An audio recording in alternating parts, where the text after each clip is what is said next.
Iran Daily Briefing, Friday, April 24, 2026. President Trump has ordered the U.S. Navy to destroy any Iranian vessel caught laying mines in the Strait of Hormuz and separately set a May 1st deadline connected to the continuation of military operations.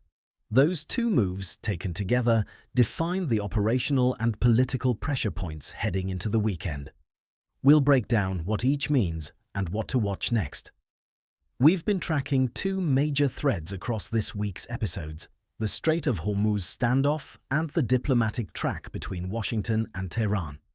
Today brings concrete new developments on the strait, new U.S. orders, new Israeli statements, and a deadline that is now days away. No new development on the nuclear diplomatic track appears in today's available intelligence. On the strait, we covered yesterday's ship seizures and the competing US-Iran claims about what the ceasefire covers. Those disputes remain unresolved. Today's episode covers what has changed since then. Here's what's ahead: Trump's mine-laying order and the May 1st deadline. Israeli Defense Minister Israel Katz's statements about resuming war. The US move to block nearly $500 million destined for Iraq. A diplomatic maneuver involving the 2026 World Cup, and we'll close the loop on the unresolved questions we flagged yesterday. The sharpest new development today comes from France 24, which reports that President Trump has ordered the US Navy to destroy any Iranian boat caught laying mines in the Strait of Hormuz.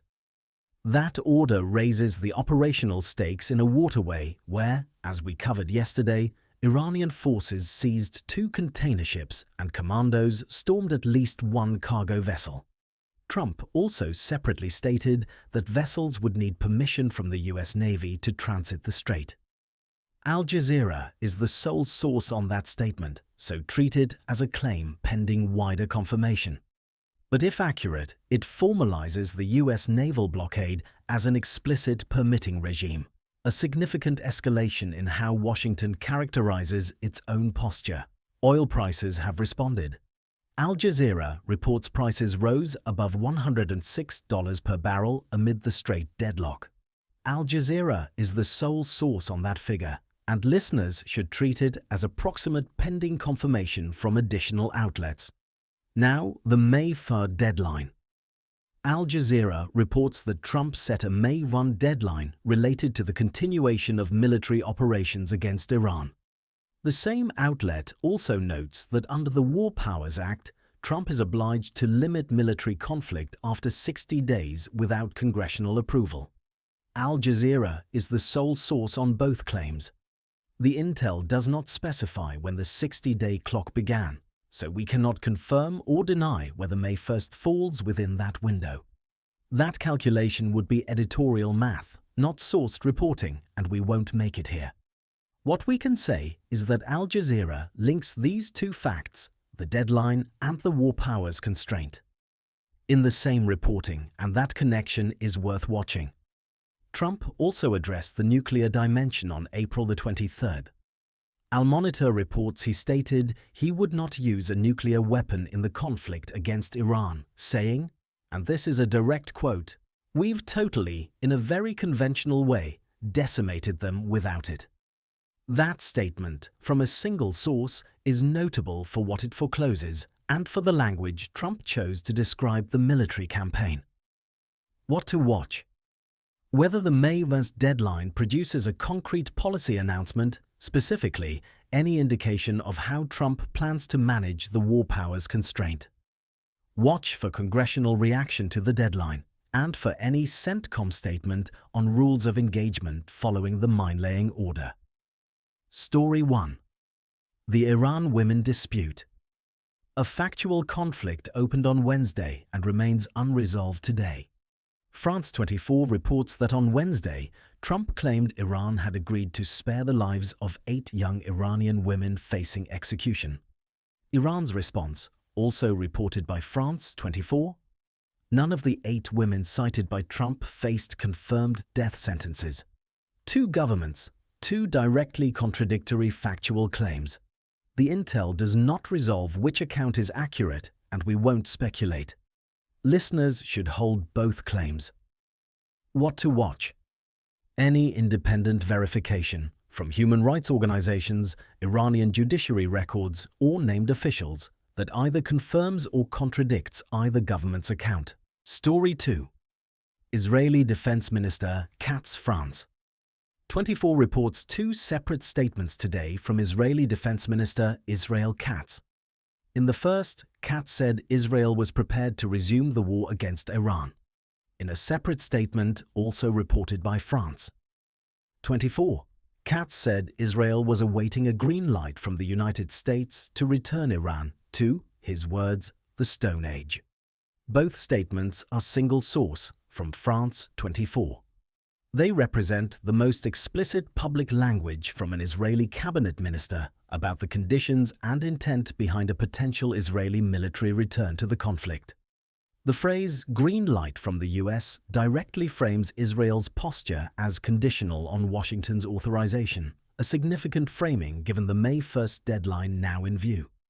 What to watch? Any US response to Katz's statements and whether other Israeli officials echo or distance themselves from his language. Story 3. The Iraq cash block. France 24 reports that the Trump administration blocked a shipment of nearly $500 million in cash to Iraq, pressing Baghdad to dismantle Iranian-backed armed groups. This is a single-source report. The move represents a form of financial coercion directed at a government caught between its relationships with Washington and with Tehran-aligned factions operating on its soil. What to watch? Baghdad's official response and whether Iraqi officials publicly characterize the block as pressure or as a separate administrative matter. Story 4. The World Cup maneuver. This story sits at the intersection of diplomacy and sport, and it requires a clear sourcing caveat up front. The Punch and Football Italia, two outlets not in the same tier as major wire services, report that US Special Envoy Paolo Zampolli made a request to FIFA to replace Iran with Italy at the 2026 World Cup. The Punch and Football Italia are the sole sources on this claim. Listeners should treat it as unconfirmed until a major wire service or FIFA itself reports it. The context around it is somewhat better sourced.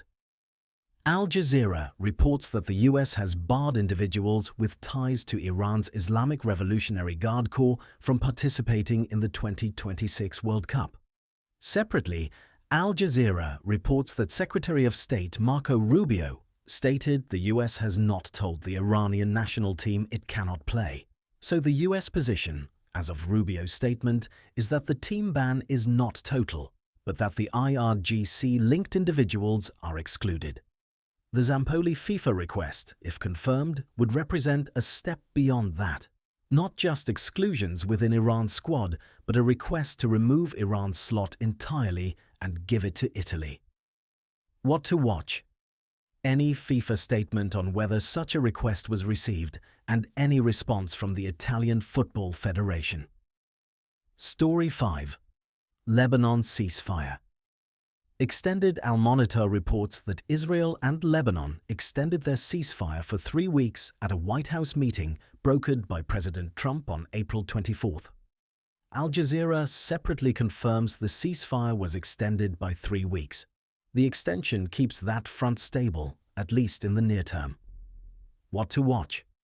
Whether the extension holds through the 3-week window and any statement from Hezbollah on the terms. Story 6. European Airlines NPR reports that the soaring cost of jet fuel resulting from the Iran conflict is forcing European airlines to cancel tens of thousands of flights. This is a single-source report, but it is the clearest civilian economic impact reported in today's available intelligence, connecting the Strait of Hormuz standoff to consequences being felt by ordinary travelers across Europe. We flagged 2 unresolved questions at the end of yesterday's episode, and both remain open today. First, the competing claims between Washington and Tehran about what the ceasefire covers. Those claims are unresolved in today's available intelligence. No new statement from either government clarifies the scope of what both sides have agreed to. Second, we asked you to watch for any CENTCOM statement addressing Iran's seizure of vessels on April the 23rd, and for any Iranian response to the tanker interceptions reported near India, Malaysia, and Sri Lanka. No CENTCOM statement addressing the April 23rd seizures appears in today's reporting. No Iranian response to the tanker interceptions near India, Malaysia, and Sri Lanka has been confirmed in today's available intelligence. On the ship seizures themselves. France 24. Today reports that Iranian small boats seized 2 container ships and that commandos stormed at least 1 cargo ship in the Strait of Hormuz, consistent with the sequence reported yesterday. That is the current state of the sourcing. The US military has not publicly responded to those specific incidents in any intel item available today. 3 specific things to watch in the next 24 to 48 hours. 1. May 20. That deadline is now 7 days out. Watch for any White House announcement clarifying what it covers, whether it is a military operations deadline, a negotiating deadline, or something else. Watch also for congressional statements on the War Powers Act and whether lawmakers move to assert oversight. 2. Israeli posture. Katz's statements today were explicit. Israel is ready and is waiting on Washington. Watch for any US response that either grants, denies, or ignores that framing. A non-response from Washington is itself information. 3. Iraq. Baghdad has been placed under direct financial pressure with the $500 million cash block. Watch for the Iraqi government's official response and for any sign that this accelerates, slows, or reframes Baghdad's posture toward Iranian-backed armed groups operating in the country. Today's episode covered Trump's order to destroy Iranian mine-laying vessels, a May 1st military operations deadline, Israeli Defense Minister Katz's statements on resuming war, the US cash block on Iraq, the unconfirmed World Cup maneuver, the Lebanon ceasefire extension, and the 2 unresolved follow-up questions from yesterday. The ceasefire scope dispute and the missing CENTCOM response to Iran's April 23rd ship seizures. We'll be back tomorrow with any developments that break overnight. If you found today's briefing valuable, subscribe wherever you listen to podcasts. New episodes every morning.